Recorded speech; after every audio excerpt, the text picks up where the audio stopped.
Hello, friends of the Home Show.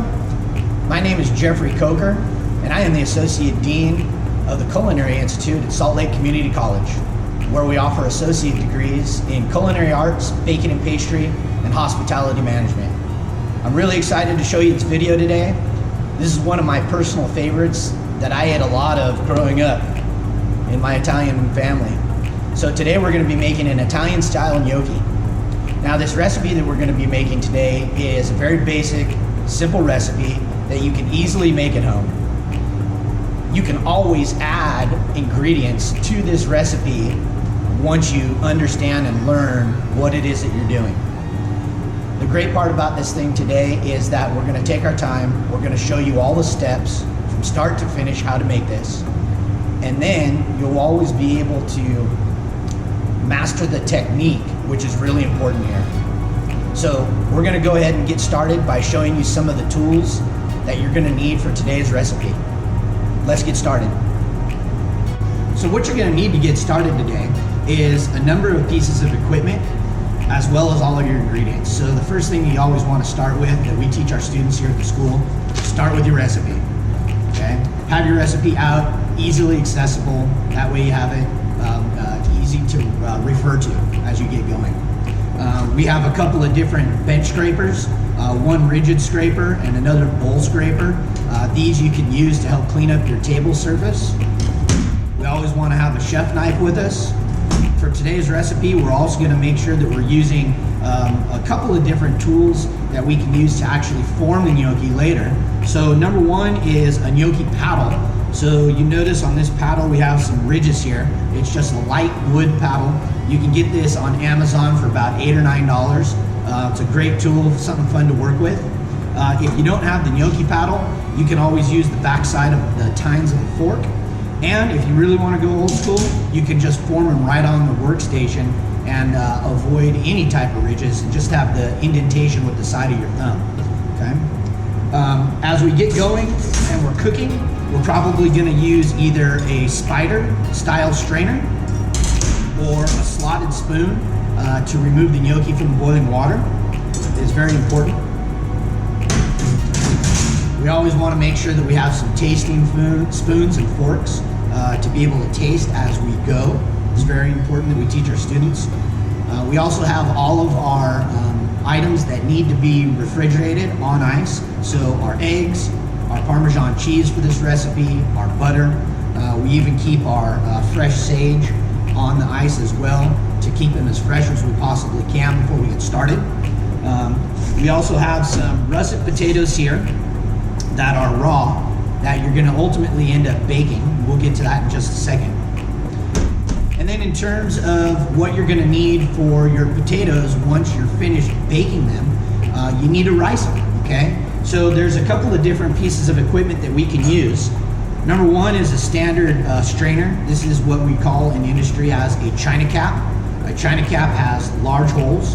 And what we would do for the gnocchi is we would take a solid spoon and we would mash the potato right through the strainer to be able to get our riced potato. And this is a great thing that you can do at home for mashed potatoes as well.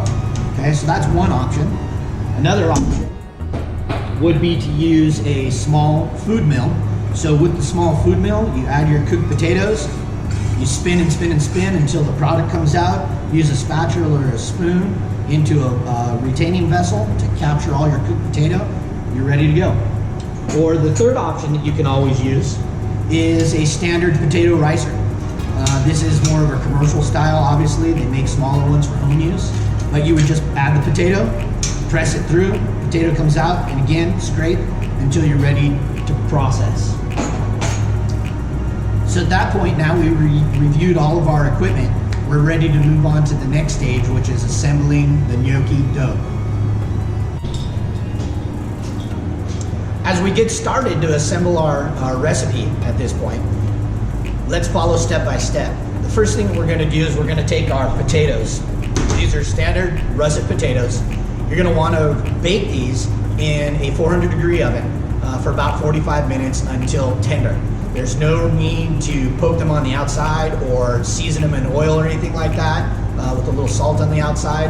We just are looking for the baked meat of the potato to make our gnocchi, okay? So once you're finished with that, you want to allow the potatoes to be cut open, all right? So just slice in half. And once you're done, you're gonna take a spoon and all of the meat of your potato, after you cut it out, you're going to add immediately to one of your vessels that you're going to use to mash the potato or rice the potato.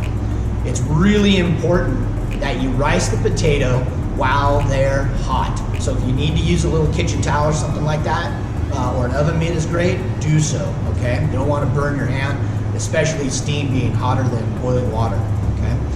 So once your potatoes are all baked and you rice them through, you're going to spread your potatoes out so that they can cool, so that all the steam evaporates.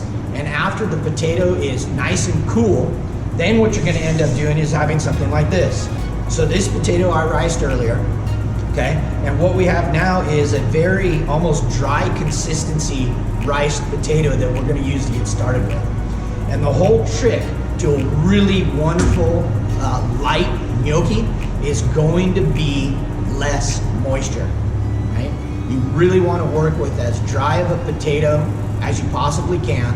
Of course, keeping in mind that as we add the egg yolk, we need to be able to have a binding agent there.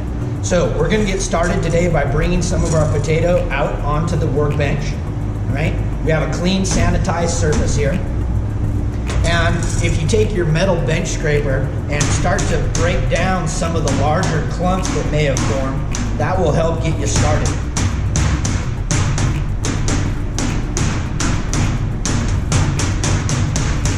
Okay. At this point, we need to keep in mind that we're going to be cooking this in boiling salted water, but we're also adding some delicious Parmigiano Reggiano, right? Spend a little bit of money on the good stuff, right? Maybe $9-10 get you a nice wedge at the grocery store. I highly recommend it. It has such wonderful flavor. Okay, so we're going to get started by adding some of our Parmesan. And what I like to do is completely cover the top layer with Parmesan cheese. So that way I know I have an even amount flowing through the potato.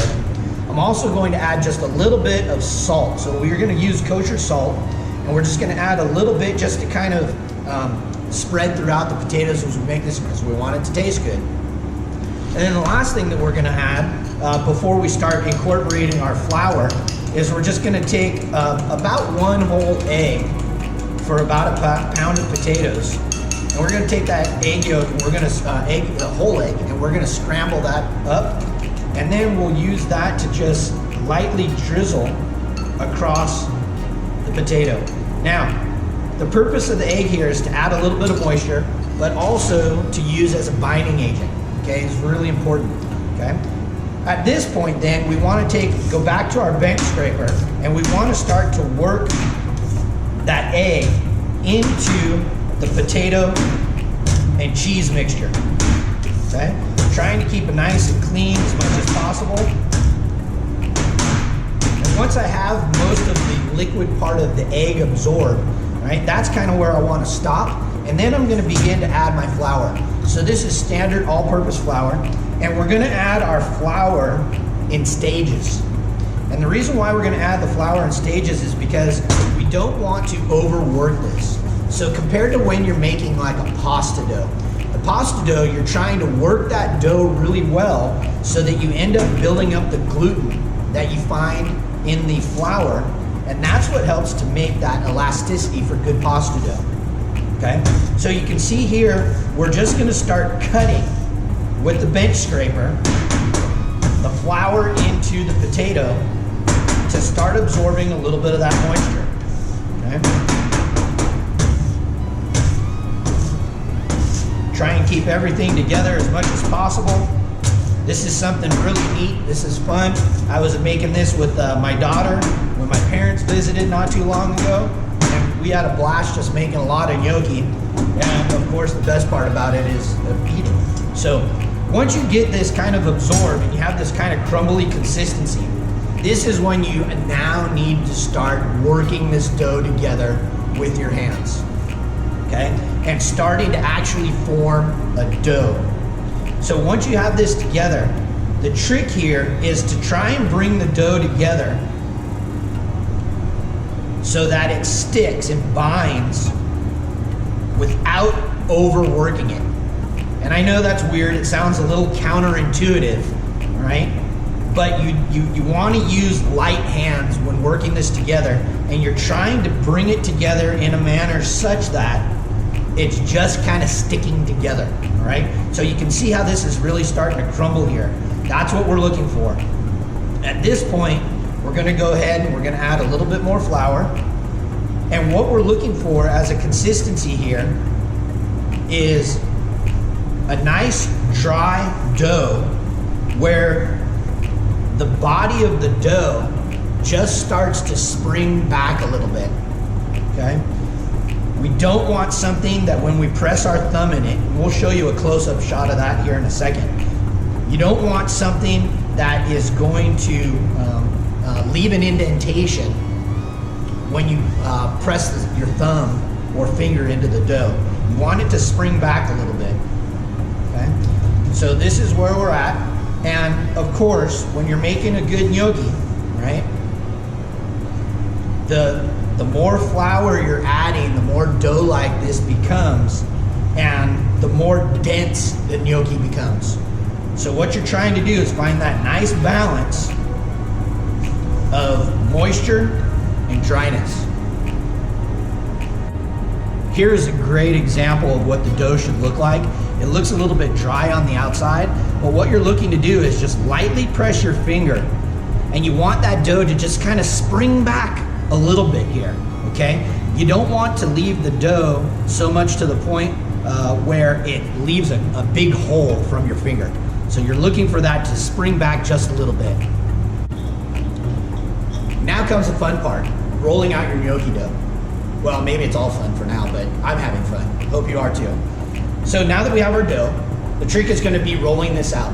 And something that we teach students here all the time at the Culinary Institute is when you're making things from scratch, you want them to be a little bit ugly. You want them to be a little bit misshaped. Otherwise, if they're all exactly the same, they look like they came from a machine, and that's never any fun. Think about a meatball when you're going to an Italian restaurant, right? If they look a little bit misshaped, somebody made it from scratch, and they're gonna taste so much better, and you're excited instead of everything looking like a golf ball. So that's what we're doing here with the gnocchi too, right? What we wanna do is we wanna work in smaller batches. So for the size that you're working with, we'll probably start with maybe working in thirds, something that's very manageable. And we should feel a little bit of tackiness here from the moisture of the potato. And the only flour that we're gonna be adding at this point is going to be some bench flour to help us roll out. So to get this started, we're gonna take a little bit of the flour. And here's a trick that I learned when I was in culinary school back in the day, is you don't wanna just sprinkle it like this because it ends up getting clumps on the station. Take your flour and throw it across your workstation. That way it spreads nice and easily, okay? So at this point, what we're gonna do is we're gonna start rolling our dough out. And what we're trying to get to here is a log shape that is approximately 1/2 inch thick, and we're going for pieces that are approximately 3/4 of an inch wide once we start cutting them. The trick here to doing this as we're rolling the pasta or the gnocchi dough is we're gonna start in the middle with our hands together, and as we start to spread, we're gonna work our fingers out to the edges. That way, as we start to roll this out, what we end up having is the most uniform size piece that we can get. So let's get started here. If your dough ends up not wanting to rock back and forth, move a little bit of that bench flour aside, okay? And then as you start to roll that dough out, you'll see that the moisture is gonna start to come out a little bit more on the workstation, which is exactly what you wanna do. So for your gnocchis here, I'm trying to get that nice, consistent, even log. And again, kind of getting it down to about that 1/2 inch size. And I spread those out, and oh no, it broke. Big deal, right? Don't worry about it if it breaks in the middle or on the side. So effectively, once you have that into this nice size shape, maybe just a little bit bigger than one of your fingers, or size of your thumb. If you have skinny thumbs, you can always make it a little bit bigger, no problem. And then what you're gonna do is just do all of your logs at the same time, right? And if one piece, again, is bigger than the other, just keep rolling it out until you have consistency. I'll keep working on this next piece here, and then we'll go to portioning them out. We're looking really good at this point. I've now rolled out all of my gnocchi dough, okay? And you can see it's really close to the same size before we get ready to cut. So as we go through this style, there's nothing wrong with putting a little bit of flour on your bench cutter. And then what we're gonna do is we're going to kind of go for that 3/4 of an inch size as we go through. So just kind of line it up and move them over. So 3/4, 1 inch, and we're just gonna cut straight through. And then we end up with these wonderful looking little pillows. So that's what we're looking for here. We want to keep some flour on your workstation so they don't stick anywhere, right? Very important. We bring up our next line, give those a cut.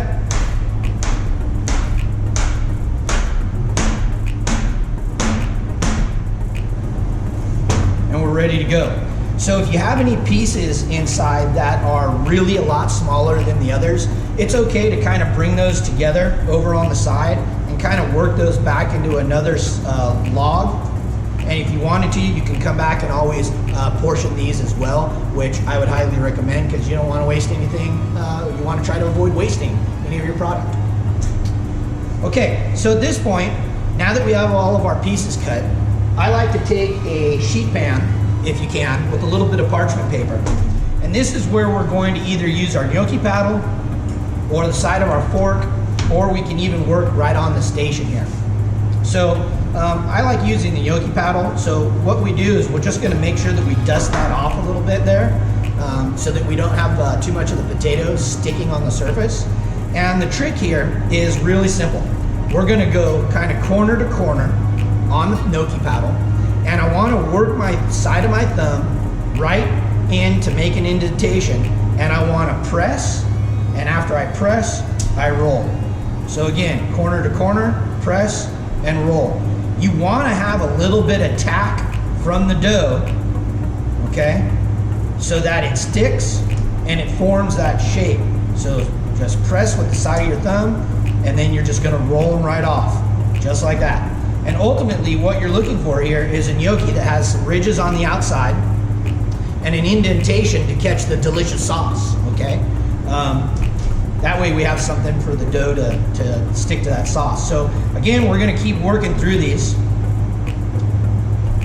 This is where you can like tell a story, maybe turn on the Dodger game or something, and make sure that you have some fun while you're doing it, okay? If the gnocchi powder you don't have, again, the side of the fork, or the back of the fork rather, you're gonna obviously have bigger ridges, so you would press and roll off. So this one, you can see the ridges are quite larger on this one. If you don't like using the fork and you wanna use the table, you can just, again, going on this angle, press on the side and roll them over, okay? Press on the side and roll them over. Press on the side and roll them over with your fingertips. So you have the same style, but no ridges this time. So I'll go ahead and I'll keep making the rest of these, and then we'll get started showing you how to cook them. Here comes the fun part. We actually get to cook what we've made, right? So we have our water boiling. We need to make sure that just like cooking any type of starch product, we want to make sure that we salt the water generously. So what we want this to do is we want that water to kind of a little weird, but it tastes like the ocean, right? We want it to be that kind of salt content whenever you're cooking a gnocchi or a pasta, right?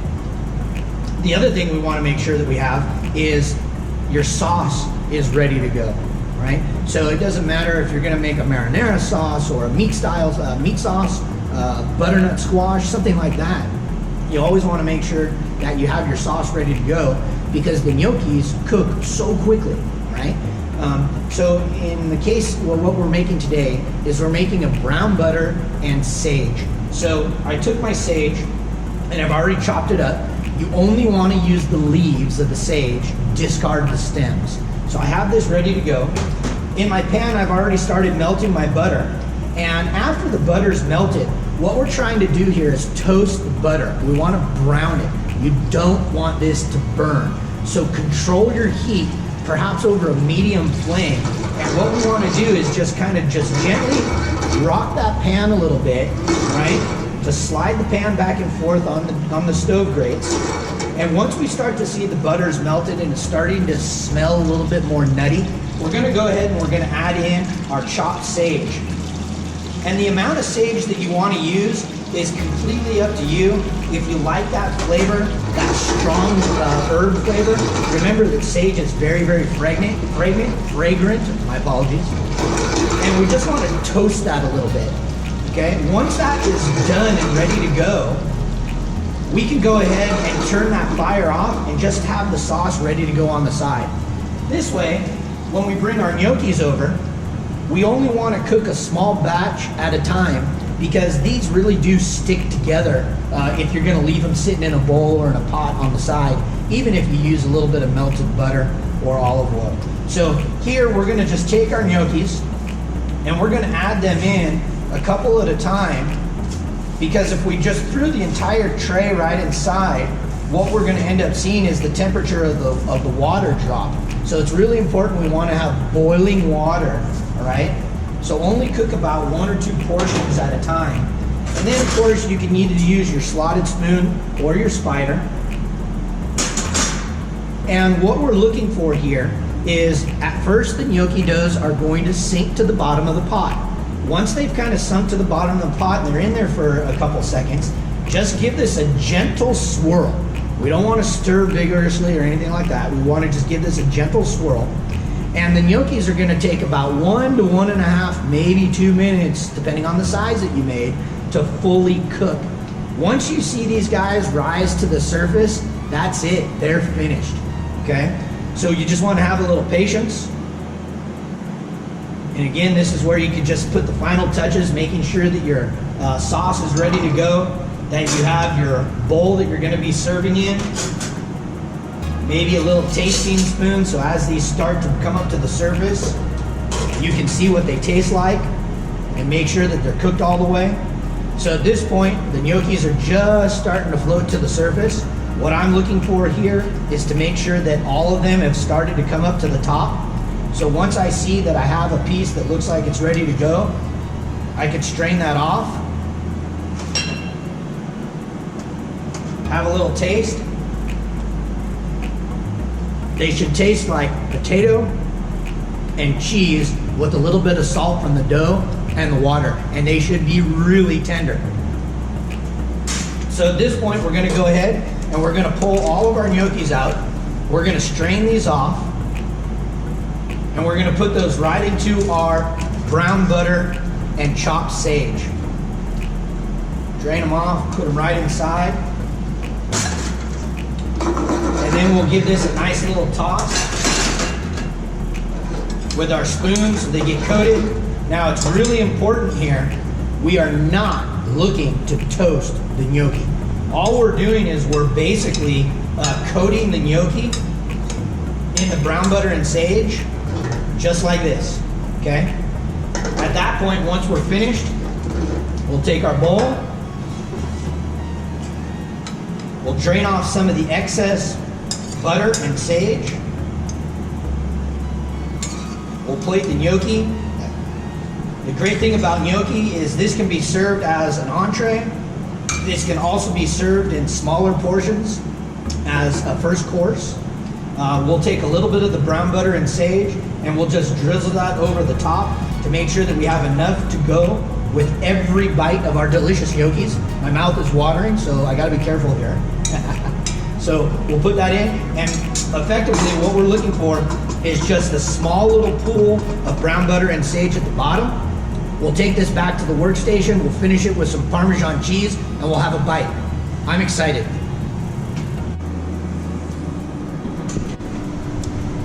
Well, here comes the best part of the whole meal. We get to eat. So we're sitting here, we're looking at our delicious gnocchis in the plate, ready to go. get to sit down with your family, share some stories, have a meal together. Let's go over a couple of points to wrap this up. Remember, as we go through our potatoes, we want to make sure that we're baking them and not boiling them. This way we reduce the amount of moisture, which means the less flour we need to add. So less flour equals a lighter, fluffier gnocchi, and that's what we're looking for, something that's really tender. Have your sauce ready to go. Make sure that you've rolled everything out the right way, and if they're a little bit off shape, no big deal. It was great having you guys here today. I hope you've enjoyed this video. If you have any questions or you'd like to come check us out here at the Culinary Institute, please view our website at slcc.edu/culinary arts or hospitality management. We'd be happy to have you on campus and show you around. We'd love to introduce you to some of our faculty and staff members. We have a great time here. Like we always say, we party with food. Thanks so much. I had a great time. It's my turn to eat now, so let's dig in.